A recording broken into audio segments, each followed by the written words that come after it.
जय श्री कृष्णा। मेरी soul family awaken soul पर आप सबका बहुत बहुत स्वागत है। श्रावण मास के इस पवित्र महीने में महादेव और माता पार्वती जी की बहुत सारी ब्लेसिंग आप लोगों को मिले। और जैसे महादेव और माता पार्वती जी का अटूट बंधन है जन्म जन्मांतर का, वैसे ही आपका आपके पार्टनर के साथ हो। इनर वर्क कैसे करें, किस तरह से करें कि हमारा रीयूनियन बहुत जल्दी हो जाए, ऐसे सोच के अगर आप इनर वर्क कर रहे हैं तो वह महीनों तो क्या सालों निकल जाता है। पर जो कंप्लीट रीयूनियन बोलते हैं, जहाँ पे कोई माइंड गेम नहीं होता, जहाँ पे कोई किसी से किसी भी तरह का चीट नहीं करता, जहाँ पे चेज़र और रनर वाली एनर्जी नहीं रह जाती, सिर्फ कंप्लीशन होता है और एक दूसरे को पूर्ण करने की जो एनर्जी होती है रीयूनियन की, वह जब हम इनर वर्क करते हैं और इनर वर्क करते करते यह भी भूल जाते हैं कि हम इनर वर्क कर रहे हैं, हम स्वयं को उसी में प्रवेश करके वही जीवन जीने लग जाते हैं। और एक स्टार्ट का जो समय होता है, जैसे हम किसी से सीख रहे हैं, सुन रहे हैं, उसके नियम को अपनी पूरी लाइफ में अपना रहे हैं कि कैसे क्या चीज़ करना है, कि हमारा मन अंदर से सबसे डिटैच में रहे, किसी से भी ज़्यादा हम मोह में न रहें। इनर वर्क हमें पूरी तरह से तैयार करने में मदद करता है रीयूनियन के लिए। पर सबसे पहले यूनियन हमारा हमारे डिवाइन के साथ होता है। हम डिवाइन के साथ मर्ज होते हैं, हमारी जो सोल है वह डिवाइन के साथ मर्ज होती है। वहाँ से फिर हम एक फेमिनाइन की ऊर्जा में आते हैं। और जब हम पूरी तरह से कंप्लीट होते हैं, तब हमारा जो काउंटर पार्ट है उसको यूनिवर्स बहुत ही जल्दी अवेकनिंग करवाता है और बहुत ही फास्ट तरीके से उसकी अवेकनिंग होती है, सोल मर्जिंग होती है, वह डिवाइन फॉर्म में आते हैं और आप लोगों का कंप्लीट रीयूनियन होता है, जिसे हारमोनियस रीयूनियन भी कहते हैं। 3D लाइफ में भी होता है। कुछ भी आप कर रहे हैं इनर वर्क में, बहुत बहुत सारी चीज़ें होती हैं करने के लिए। पूरी अपनी लाइफ स्टाइल जो होती है, अपनी जीवन शैली जो होती है, वह पूरी तरह से सब चेंज कर देते हैं, स्पिरिचुअल बन जाते हैं। स्पिरिचुअल वर्क करते करते कुछ भी करो, पर हमेशा एक चीज़ याद रखो कि सबसे पहले अपने मन को परिवर्तित करो। आपका मन नहीं सही है तो आप कुछ भी कर रहे हो, कोई भी पाठ कर रहे हो, मंदिर जा रहे हो, किसी की हेल्प भी कर रहे हो, पर मन नहीं सही है तो वह उतना काम आएगा नहीं, क्योंकि आप पूरी एनर्जी के साथ उस चीज़ को नहीं कर रहे हो। जब आप किसी की हेल्प कर रहे हो, आपका मन प्रसन्न रहे, आप कुछ भी कार्य करो, मेडिटेशन कर रहे हो, कुछ मंदिर जाने का रोज़ नियम बना लिए हो, कोई पाठ या जप कर रहे हो, नेचर में बैठ रहे हो, पर सबसे ज़रूरी है कि हमारा जो मन है उसको हम हर समय पॉजिटिव रखें, प्रसन्न रखें, अपने आप में खुश रहने का प्रयास करें, अपने आप से प्रेम करें, सेल्फ लव में आएँ। क्योंकि जब आप सबसे पहले अपनी वैल्यू करते हो, अपने आप को प्रेम देते हो, खुद से प्रेम करते हो, तो वह प्रेम कहीं किसी और से नहीं, अपने आप सोल से कर रहे होते हो। और यह वही सोल है जिसको डिवाइन सोल बोला जाता है, जो ईश्वर का अंश है। देखिए, जब यह बोला जाता है कि सेल्फ लव में आओ, स्वयं से प्रेम करो, तो स्वयं से मतलब यह नहीं कि जैसे पार्टिकुलर आपका कोई नाम होगा, मेल है या फीमेल है, कुछ भी है, तो आपका कोई नाम होगा, आपका कोई व्यक्तित्व होगा, रंग रूप होगा आपका, उससे प्रेम करने के लिए नहीं कहा जाता। प्रेम कहा जाता है जब सब कहते हैं कि स्वयं से प्रेम करो।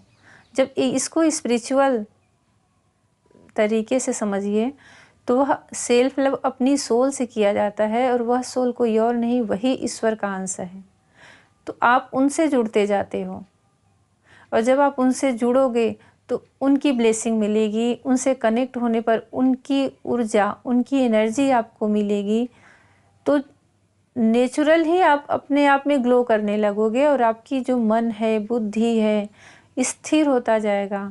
जो मन की बेचैनी है, घबराहट है, कितनी बार सब चेक करते रहते हैं करंट एनर्जी, हर समय अब क्या हो रहा होगा, अब क्या सोच रहा होगा, ये उतना सही नहीं है। बार बार चेक करने से आपका पूरा मन, सब कुछ, पूरी एनर्जी आप वहीं पे लगाए हो। उसको सेव करिए, उसको प्रोटेक्ट करके रखिए, क्योंकि आप अपने इनर वर्क को कहीं और भेज रहे हो। मेहनत तो आप बहुत कर रहे हो, पर वह कहीं भेज दे रहे हो, फिर आप फिर खाली हो जा रहे हो। बस यही, आपके हाथ भगवान की पूजा में लगे हैं, आपके पैर मंदिर जा रहे हैं, वैसे ही आप अपने मन को भी अपने अंदर ही समेटिए। इनर वर्क में सबसे ज़रूरी है अपने मन को मजबूत करना, अपनी वाणी को मजबूत करना, मधुर करना, बस में करना। जैसे कोई हमें प्रोवोक्ड कर रहा है, उकसा रहा है, हमें किसी बात के लिए, बहस करने के लिए, तो पहले तो उनसे बचें। पर जैसे लगे कि आप वहाँ पे गलत नहीं हो, तो जो शब्द आपके निकले वो भी ऐसे न निकले कि सामने वाले को बहुत ज़्यादा हर्ट कर जाए। सोच समझ के निकले। जवाब सबको देना आता है, पर उसका तरीका अलग अलग होता है। किसी के भी बातों का जवाब देना है तो दीजिए, पर अपने वाणी को संयम करके सोच समझ के बोलिए। ये बहुत सारी चीज़ें होती हैं जो कि हमें सिखाई जाती हैं इनर वर्क में, हमें पूरी तरह से चेंज करने के लिए। पर यह तभी आपके ऊपर लागू होगा, तभी आप पूरी तरह से उसमें ढलेंगे, जब आप स्वयं से उस चीज़ को अनुभव करने लगेंगे, ना कि किसी के कहने से, सिखाने से। किसी का भी कोई काम है, वो आपको बता देगा ऐसा करो, ऐसा करो। आप 10 जगह जाओगे, 10 जगह 10 तरह के लोग आपको समझाएंगे, सिखाएंगे। पर आपका खुद का भी तो एक विचार होना चाहिए, खुद की भी तो एक अपनी सोच रखनी चाहिए। आप भी तो वही सोल हो जो सामने वाले से आप पूछ रहे हो। फिर भी बहुत ज़्यादा डिप्रेशन में है, बहुत ज़्यादा तनाव में है, तो ट्विन फ्लेम जर्नी में जो स्पिरिचुअल वर्क करते हैं उनकी हेल्प लेनी चाहिए। पर ऐसे लोग जिनको इस जर्नी का नॉलेज हो, जिनको इस जर्नी का एक्सपीरियंस हो, जिसको अनुभव हो, वही आपको सही गाइड कर सकता है। इसका हमेशा याद रखिएगा। सिर्फ मेडिटेशन करने से या सिर्फ पूजा पाठ करने से, कोई एक चीज़ पकड़ के आप सोचो कि बस इसको कंप्लीट कर लेंगे, तो ऐसा नहीं होता। आपको पूरी तरह से चेंज होना पड़ता है, और उसमें सबसे प्रथम जो जगह होता है वो मन का होता है। मैंने बताया कि आप सेल्फ लव में आते हैं, तो उसका मूल कारण यही होता है कि आप अपनी ही शक्ति से जुड़ते हैं, अपनी ही पावर से जुड़ते हैं, अपनी ऊर्जा से जुड़ते हैं। उस ऊर्जा से, उस एनर्जी से, उस सोल से जो आपके इस देह को एक मशीन की तरह चला रहा है। जैसे एक मशीन होती है, वैसे ही ये पूरा हमारा एक शरीर होता है, वह किसी और के नियंत्रण में है। वह चाहे तो, अगर वह चाहे तो हम एक उंगली भी नहीं उठा सकते। वह हमारे इस मशीन का कोई भी सिस्टम फेल कर दे तो हम उसे ठीक नहीं कर पाते। तो जो इस बॉडी को पूरी तरह से चला रहा है, निखार रहा है, सुंदर बना रहा है, सबके लिए आकर्षित कर रहा है, उसके अंदर जो आत्मा है वह कैसी होगी, वह भगवान का दिव्य अंश कैसा होगा। इसीलिए सब बोलते हैं कि सबसे पहले स्वयं से प्रेम करो। स्वयं से प्रेम मतलब उस ईश्वर से ही प्रेम कर रहे हो, आप अपने आप उनसे जोड़ रहे हो। फिर सीधी सी बात है, उनकी एनर्जी आपसे जुड़ेगी, फिर उनका प्रेम मिलेगा, उनकी ब्लेसिंग मिलेगी। और फिर आप कैसे, जैसे आप सन के प्रकाश में आके खड़े हो रहे हो तो आपके चेहरे पे कितना तेज आ जाता है। सिर्फ उनको देखने कोई खड़ा हो जाए ऐसे सामने तो कैसा चेहरा एकदम उनके प्रकाश में कैसा चमक उठता है। तो ये तो एक प्रतिबिंब मात्र है, हमारे अंदर की जो आत्मा है तो साक्षात उनका अंश है।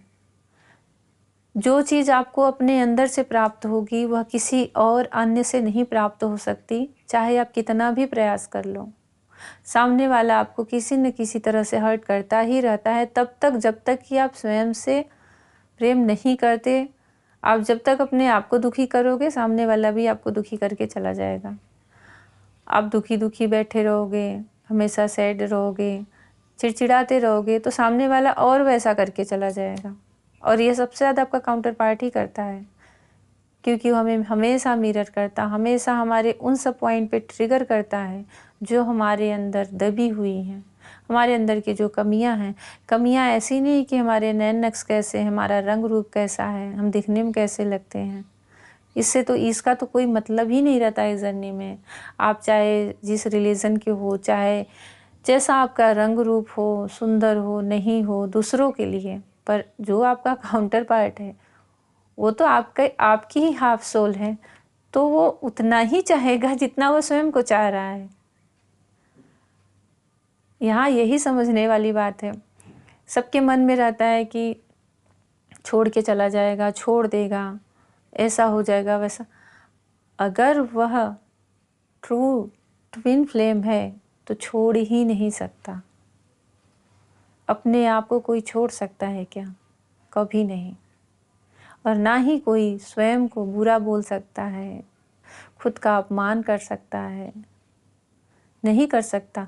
जो दिखाई देता है कि हाँ उसने ऐसा कहा, ऐसा किया, पहले तो जो ट्विन फ्लेम होते हैं वह किसी का, अपने काउंटर पार्ट का भी डिसरिस्पेक्ट नहीं करते और ना ही किसी और के उतने करते। उनके अंदर वह दिव्यता पहले से नेचुरल होती है, उनका स्वभाव पहले से सुंदर बनाया होता है। जैसे सब कहते हैं कि उसने हमारे साथ बहुत बदतमीजी की, मेरा बहुत अपमान किया, तो वहाँ पे तो संशय है, दुविधा है। आप लोग फिर से एक बार बैठ के सोचिए, विचारिए कि वो ट्विन फ्लेम ही है कि कोई कुछ और है, कोई और कर्मा हम इस समय फेस कर रहे हैं। आप इस जर्नी में हो तो उसको जानने की पूरी कोशिश करिए, क्योंकि आपका समय जाता है, आपकी एनर्जी जाती है, आपके इमोशन जाते हैं, आप पूरी तरह से उसमें डूबे रहते हो। और कहीं फैमिली बच्चे वाले हो तब तो और भी भारी पड़ता है। इसके लिए पूरी तरह से समझिए। और अगर ऐसा लगे कि हाँ इसके जो लक्षण होते हैं वो नहीं मिल रहे हैं तो वहीं पे रुक जाइए, वहीं से मूव ऑन कर लीजिए। क्यों इतना समझ लीजिए कि उससे मेरा इतना पास्ट लाइफ का इतना कर्मा था, हट जाइए वहाँ से। वो समय आप अपने आप को दीजिए, खुद को खुश रखने में दीजिए। अपने आप को ऐसा बना लीजिए कि खुद को प्रसन्न रखने में मुझे और किसी की अब आवश्यकता नहीं है। आप दूसरों को क्यों ढूंढते हो, क्यों दौड़ते हो? क्योंकि उससे आपको खुशी मिल रही है। और ये एक ख़त्म होगा तो कोई कहीं दूसरा शुरू हो जाए। कभी पेरेंट्स रहते हैं, कभी बच्चे रहते हैं, कभी कोई रहता है। उनसे जब नहीं मिलती तो हम कहीं और भी, किसी न किसी को सोल ऐसे ढूंढती रहती है, सर्च करती रहती है। सोल नहीं ढूंढती, हमारा जो ये मन है वह ढूंढता है। हमारी जो सोल है, आत्मा है, तो एक ही जगह स्थिर है। इस मन को अपने अंदर दिखाइए, अपने सोल को दिखाइए। जो खुशी, जो प्रसन्नता वहाँ है वो किसी के अंदर कहीं नहीं मिलने वाली है। और रही बात आपके काउंटर पार्ट की, तो जैसे वो आपके हाफ सोल कहे जाते हैं, आप भी उनके उतने ही हिस्सेदार हो। तो जब अंदर झाँकोगे तो आपका काउंटर पार्ट, आपका ट्विन, वो कहीं और नहीं आपके अंदर ही मिलेगा और पूर्ण रूप से मिलेगा। बाहर तो सिर्फ उसकी एक छवि है, जो अंदर आप फील कर पाओगे उसको लेकर के। बाहर वो चीज़ नहीं मिल सकती, क्योंकि यह एक स्पिरिचुअल जर्नी है, एक सोल जर्नी है। इस चीज़ को पूरी तरह से समझ करके ही इसमें आगे बढ़िए। और इनर वर्क तो हमें कहीं से भी नुकसान नहीं करता। आप लाइफ टाइम करिए, हमेशा करिए, जब तक हम अपने आप को सुधार करके जी रहे हैं। यह बहुत अच्छी बात है, क्योंकि हम एक स्वस्थ जीवन, स्वस्थ लाइफ जी रहे हैं और हम अच्छे हैं तो दूसरों को भी हम अच्छी ही चीज़ें देंगे। तो अपने जर्नी को कंप्लीट करिए, पर इनर वर्क पे भी ध्यान रखिए कि कैसे कर रहे हैं, क्या कर रहे हैं, इसका मूल कारण क्या है। और अपने काउंटर पार्ट को बाहर देखने की बजाय अपने ही अंदर देखिए। सेल्फ लव इसी को बोलते हैं। जब हम सेल्फ लव में आते हैं तब अंदर सब कुछ प्राप्त करते हैं। बहुत सारे एक के बाद एक नॉलेज हमें अपने आप मिलने लगते हैं। भगवान महादेव, माता पार्वती इस श्रावण मास में सबका इनर वर्क जो इतने दिन से कर रहे हैं वह उसका फल दें, आशीर्वाद दें और उनके जीवन में भी वैसे ही प्रसन्नता लाएं। जय श्री कृष्णा। आप लोगों को कुछ भी पूछना है, कोई डाउट्स हो उसे क्लियर करना है तो इसके डिस्क्रिप्शन में मैं अपने टेलीग्राम का लिंक दे रही हूँ। आप वहाँ पे मैसेज कर सकते हैं और कुछ भी पूछ सकते हैं इस जर्नी के बारे में। आप इनर वर्क कर रहे हैं, उसमें कहाँ तक पहुँचे हैं, किस स्टेज पर हैं, क्या आप जिसके साथ हैं वह ट्विन फ्लेम ही हैं या फिर कुछ और हैं, कार्मिक है, सोलमेट हैं। कुछ भी आपको डाउट्स हो तो आप वहाँ पे मैसेज कर सकते हैं। और मेडिटेशन के लिए, योगा के लिए जो अपने 7 चक्रास होते हैं उस पे जो हम मेडिटेट करते हैं और उन चक्रास को हील करते हैं, उसका पूरा डिटेल में मेरा दूसरा चैनल है आध्यात्म, उस पर मैं भागवत करती हूँ।